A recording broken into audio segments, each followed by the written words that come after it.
Topic বা পাৰ chapter হিচাপত change হিচাপত আছে আৰু ইয়াৰ এটা প্ৰয়োগৰ বাবে আমি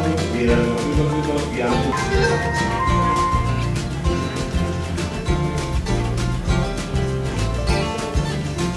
মৰমৰ ছাত্ৰ-ছাত্ৰীসকল, আমি আজি আলোচনা কৰিবলৈ ওলাইছোঁ নৱম শ্ৰেণীৰ বিজ্ঞান বিষয়ৰ প্ৰথমটো অধ্যায় আমাৰ চাৰিওফালৰ বস্তুবোৰ। আইজাক নিউটনে বতাহৰ প্ৰিজমৰ মাজেদি পাৰ হৈ যাবলৈ দিছিলে আৰু এই প্ৰতীকসমূহ আৰু বেছি স্পষ্টভাৱে পাবৰ বাবে তেওঁ কি কৰিছিল আৰু এটা প্ৰিজম ব্যৱহাৰ কৰিছিল।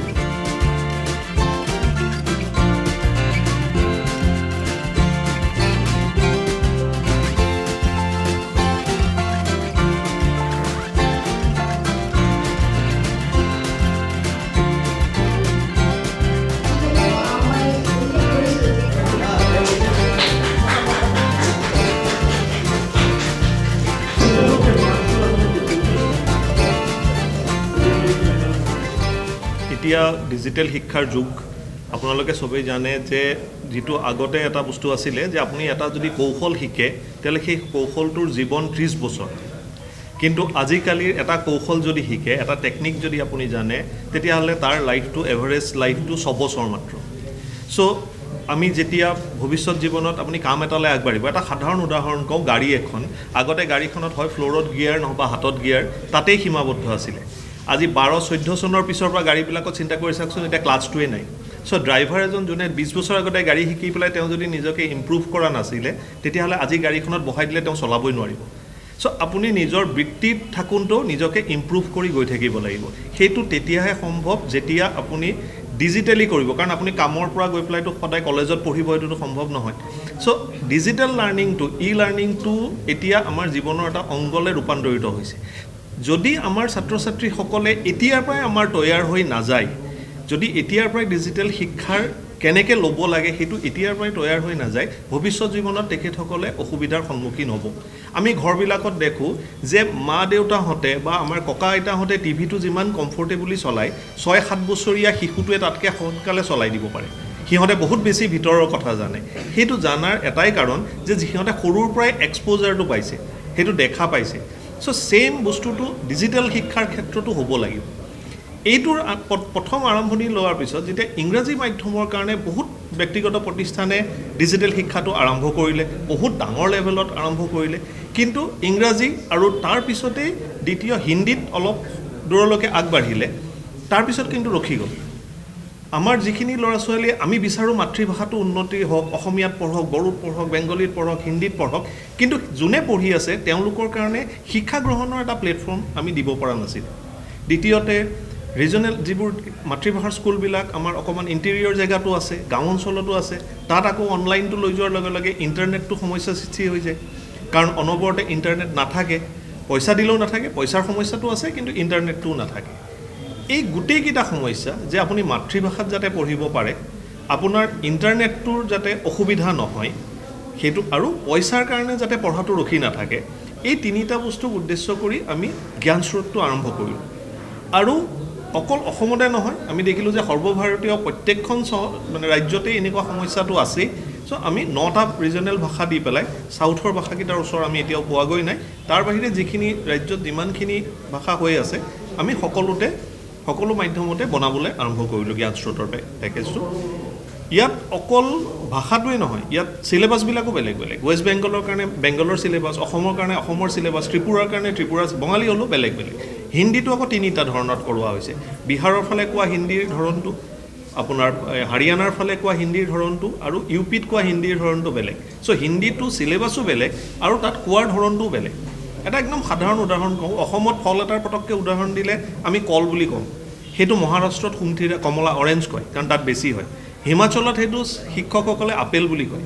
চ' ছাত্ৰ ছাত্ৰীসকলে তাৰ লগত একাত্ম হ'বৰ কাৰণে উদাহৰণটোও তেনেকুৱা হ'ব লাগিব। আৰম্ভ কৰিছোঁ নৱম, কাৰণ তেখেতসকলে চবতকৈ বেছি আমি ভাবিছোঁ যে ডিজিটেলটো কমফৰ্টেবলো হ'ব, তেওঁলোকে ব্যৱহাৰ কৰিবও জানে, আৰু লগতে তেখেতসকলৰ আপোনাৰ পৰীক্ষা, মেট্ৰিক পৰীক্ষা, প্ৰথম ডাঙৰ পৰীক্ষাটো আহি আছে, আমাৰ 6-7-8 সম্পূৰ্ণ হৈ আছে এইটো পৰ্যায় পাৰ কৰিলে আমি 6-7-8 আৰু 11-12 একেলগে আমি বজাৰত এৰি দিব পাৰোঁ এতিয়া আমাৰ নিজৰ ছাইটৰ পৰা তেখেতসকলে অনলাইন কিনিব পাৰে কিনিলে 7 দিনৰ ভিতৰত আমি তেওঁলোকক ডোৰ ডেলিভাৰী কৰোঁ যিটো gyansrot.in আছে তাত আহি নিজৰ পেকেজটো বোৰ্ডখন সিলেক্ট কৰিব নিজৰ ক্লাছটো সিলেক্ট কৰি তেখেতসকলে অনলাইন যোগে এইটো কিনিব পাৰিব সেইটো এতিয়ালৈকে হৈ গৈছে ইয়াৰ উপৰিও আমি জেগাই জেগাই লোকেল ফ্ৰেঞ্চাইজি কিছুমান এপইণ্ট কৰিছোঁ অলৰেডি শোণিতপুৰ বিশ্বনাথ এইবোৰ জিলাত অলৰেডি এপইণ্ট হৈ গৈছে প্ৰত্যেক এডুকেশ্যন ব্লকত এজন জ্ঞানচুতৰ ৰিপ্ৰেজেণ্টেটিভ থাকিবই অহা 3 মাহৰ ভিতৰত তাৰে কিছুমান দৰং ডিষ্ট্ৰিক্ট শোণিতপুৰ ডিষ্ট্ৰিক্ট আৰু বিশ্বনাথত অলৰেডি আমাৰ আহিয়ে গৈছে ল'ৰা ছোৱালী ইয়াৰ উপৰিও যিকোনো লাৰ্ণিঙৰ যিবোৰ আছে কমাৰ্চ ছাইট আছে সেইবিলাকতো আমি ইয়াক আপলোড কৰি আছোঁ মেমৰি কাৰ্ড হ'ব এইটো এটা মেমৰি কাৰ্ড হ'ব আপোনাৰ এণ্ড্ৰইড ডিভাইচত লগাই দিলে ৰেজিষ্ট্ৰেশ্যন কৰিলে তাৰপিছত আপুনি সেইটো হৈ থাকিব পাৰিব এইটো 4,999 টকা এটা ক্লাছৰ কাৰণে চ' এটা ক্লাছত 5টা ছাবজেক্ট গোটেইকেইটা কম্পালচৰি ছাবজেক্ট এনেই সাধাৰণতে লাৰ্ণিঙৰ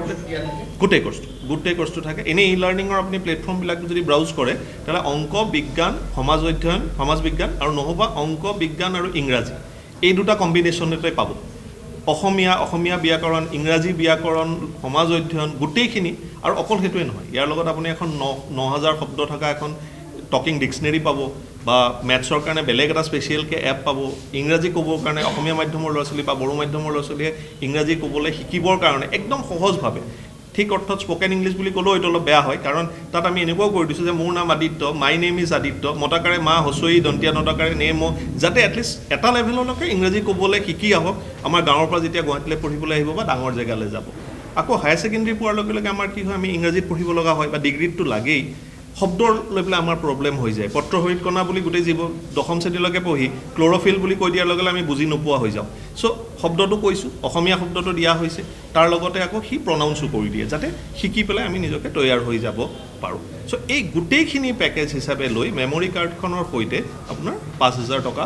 পৰিব এজন সাধাৰণতে আমি যেতিয়া ঘৰুৱা শিক্ষকৰ সহায় লওঁ তেতিয়া আমি অকল এটা বিষয়তে খুব কম মূল্য হ'লেও 1,000 টকা এটা দিব লগা হয় চ' 12 মাহত আমি 12,000 টকা অকল এটা বিষয়তে দি আহিছোঁ ইয়াত গোটেইখিনি পেকেজ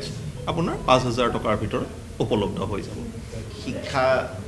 মানে আফটাৰ ক'ভিডৰ পিছত ডিজিটেল শিক্ষাৰ যিটো গ্ৰহণযোগ্যতা আৰু ব্যৱহাৰ বহুত বৃদ্ধি পাইছে সেই সময়ত এস্কচিছ প্ৰাইভেট লিমিটেডে যিটো ডিজিটেল প্লেটফৰ্ম আৰম্ভ কৰিছে জ্ঞানচুট নামৰ সেই জ্ঞানচুটটো আমাৰ সংবাদ মাধ্যমত জড়িত ব্যক্তিসকলৰ সন্তানৰ কাৰণে বিনামূলীয়াকৈ গুৱাহাটী প্ৰেছ ক্লাবৰ পৰা দিয়াৰ যি সিদ্ধান্ত গ্ৰহণ কৰিছে তাৰ বাবে আমি তেওঁলোকক ধন্যবাদ জ্ঞাপন কৰিছোঁ কৃতজ্ঞতা জনাইছোঁ তাৰোপৰি আমি গুৱাহাটী প্ৰেছ ক্লাবৰ তৰফৰ পৰা জ্ঞানচুট নামৰ যিটো লাৰ্ণিং প্লেটফৰ্ম হৈছে এই প্লেটফৰ্মটোৱে ছাত্ৰ ছাত্ৰীসকলক বিশেষভাৱে উপকৃত কৰিব বুলি আশা প্ৰকাশ কৰিছোঁ আৰু মই ব্যক্তিগতভাৱে অসমীয়া বড়ো আদি আঞ্চলিক মাধ্যমত বা সেৱাৰ দৰে আঞ্চলিক আমাৰ ৰাজ্যিক বৰ্ডৰ শিক্ষা ব্যৱস্থা আৰু পাঠ্যক্ৰমো যাতে ডিজিটেল মাধ্যমত পোৱাৰ ব্যৱস্থা কৰাৰ বাবে পুনৰবাৰ এস্কচিছ প্ৰাইভেট লিমিটেডক ধন্যবাদ জ্ঞাপন কৰিছোঁ